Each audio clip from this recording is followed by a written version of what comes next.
This 2-year-old video is now going viral of former lightweight champion Charles Oliveira winning an exhibition harness horse race. Enjoy the clip. We'll have to re-engage here as they move up the backstretch. This is go right down to the end. It is still Charles Oliveira maintaining the lead here, and he's got a 2-length lead. Tim Tintrick will have to get moving here as they approach 3/4. Charles Oliveira, the UFC lightweight champion, gets 3/4 in a point time here of 1:27.1. But now Tim Tintrick moves to the outside, and he is back for more. And they're going at it here. What do you like, Charles Oliveira and Tim Tintrick square off here. Race, and on the outside, it's Tim Tintrick battling back from the inside. Charles Oliveira, this is going to get close. Charles Oliveira, the UFC lightweight champion, digging in and holding on. And with Covington versus Leon Edwards not yet official, number 3 ranked Belal Muhammad states his claim to be in a title fight sooner rather than later. Colby's getting desperate right now for sure. He's trying to make any noise, trying to get any headlines by calling out Islam, calling out Adesanya when he hasn't been any ranked guys in the welterweight division right now. He sees me with a 10-fight winning streak. 5 of those fights are ranked fighters. He's realizing that people are calling for me to get this title shot. I'm the only deserving fighter to get this title shot, especially since Leon wants to fight it in Abu Dhabi. He's looking around for any type of answer. Then he sees me training with the legends, Habib, training with Kane, training with DC. I'm only getting better, man. These guys have no idea what's coming. The next version of me is going to be the best version of me, and I'm definitely going to grab that gold. And Michael Bisping has revealed that Jake Paul has been in his DMs, so naturally, Bisping responds as Bisping does. Jake Paul, did I mention what Jake Paul? He sent me a message to give me a crap. So he's come at me again. He's come. What did he say? In the time you were away, he goes, I'm 26 and I made more in that amateur fight than you made your whole career. Now you're on your nuts, gobbling Dana up. You don't have the courage to stand for fighters. And, and I said, shut up, Jake Paul. What are you talking about, you absolute fool?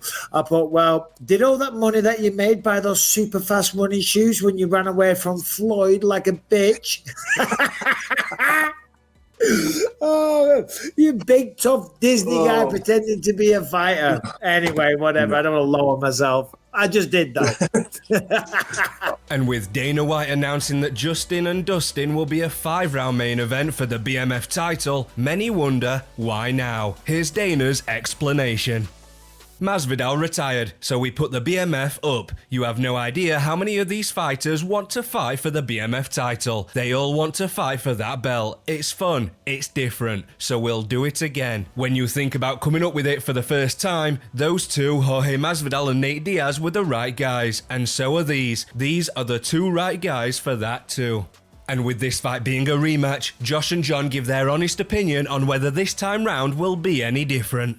If there's 2 people that we can say deserve a shot at the BMF belt, those I'm looking two right at them. Fantastic. Yeah, I'm looking right at them. Do you think the leg kicks will have the same effect this fight, or do you think Dustin's going to make the adjustments early?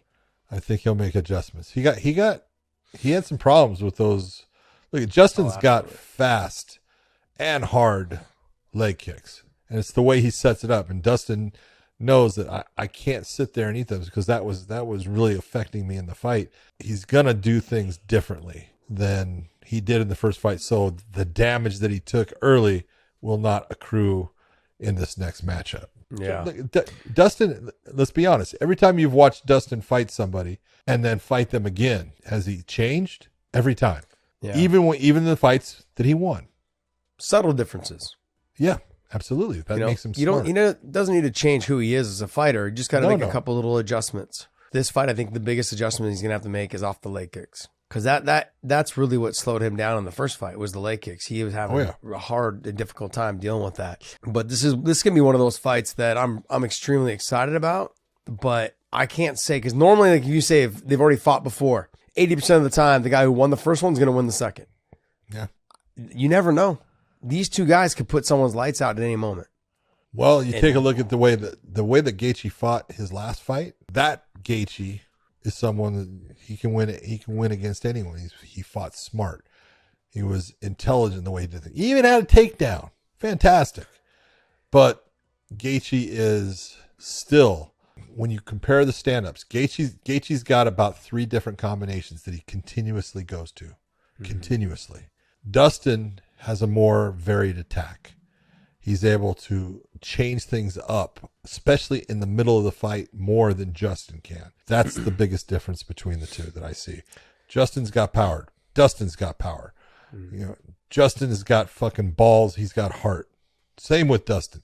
They match up so well. So to say, yep, these are the 2 guys for that BMF title, I agree with you. Yeah, I think with Justin's going to have to get started early, kind of ripping the body, try to get to the leg kicks early. The thing is, like you said, with Justin, his last fight, he fought very smart, utilized his wrestling. Like, he's dipped into his toolbox in his last fight, and he fought a very smart fight. I just feel when you put him in front of someone like Dustin, that style is going to go right out the door.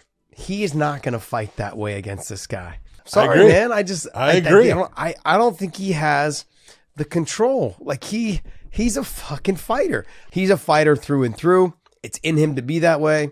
I think if he starts getting hit with some shots, he's just going to bite down on his mouthpiece and start throwing back. He doesn't have any other alternative. He's not that fighter that will back out and try to regroup. No. He's going to stand and bang with you toe to toe. Yep. He's a fighter through and through. And Daniel Cormier questions whether the BMF title will now be something that is defended like any other title, except this belt would be free to roam across multiple weight divisions.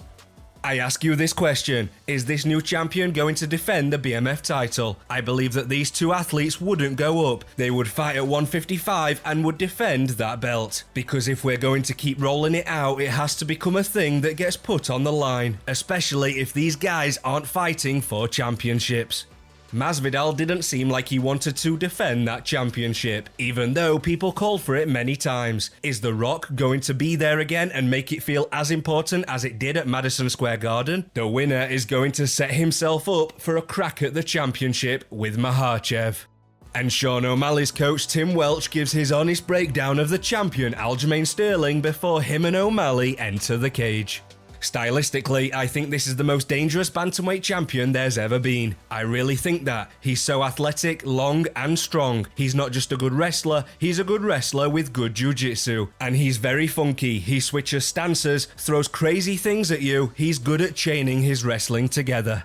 He's the most dangerous bantamweight ever, in my opinion. If you make one simple mistake, he's going to be on your back the whole time. His cardio has gotten better. He's not only good at grappling, but MMA grappling. The timing is going to be right when he's ready to start punching you or advancing to half guard, or mounting, or forcing you to give your back. He's very good physically and technically. If anybody is going to take the title from Sterling, it's Sugar. For his whole career, the game plan against Sean has been to put him on the fence and take him down. His whole career has been that way. So I'ma let my chest poke out just a little. I'm headed to the top, can't stop in the middle. We are on the rise, so keep watching the sky.